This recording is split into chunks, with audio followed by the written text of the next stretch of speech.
Dubai ছিল, Saudi আরবে ছিল, এরপরে হচ্ছে আবুধাবি শহরে ছিল, যেটা হচ্ছে আপনার রিয়াদ শহর, আরব আমিরাতের একটা শহর। মাসে কিছু টাকা পয়সা কিছু পাঠাইতে পারছে, সব মিলিয়ে চলাফেরার মতো অবস্থা ছিল। আমার কর্ম, আপনাদের প্রত্যেকের মোবাইল আছে না? মোবাইলে সার্চ করলে দেখতে পাবেন, আমার চাইলে পকেটে টাকা থেকে নিজেই দিতে পারবেন। কয় টাকা ইনকাম করি, আমার কোর্স থেকে কয় টাকা আসে, এগুলো সবাই দেখতে পায়। আমার বছরে 12.5 লাখ টাকা ইনকাম, প্রত্যেক মাসে 1.5 লাখ 1 লাখ টাকার একটু বেশি প্রত্যেক মাসে।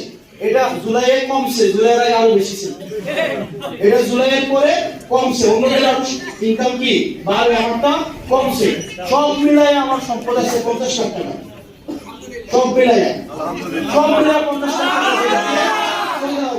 আমি আপনাদের কাছে একটা কমিটমেন্ট দিয়ে গেলাম, আজকে যদি নির্বাচিত হইতে পারি, আমার জীবনে আমি কোনোদিন কন্ট্রাক্টরি করব না।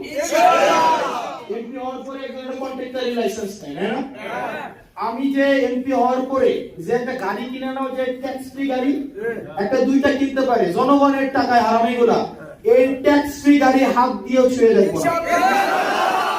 এবং এমপি হওয়ার যে বেতনটা, এই বেতনটা ছাড়া একটা টাকাও ছুঁয়ে দেখবো না।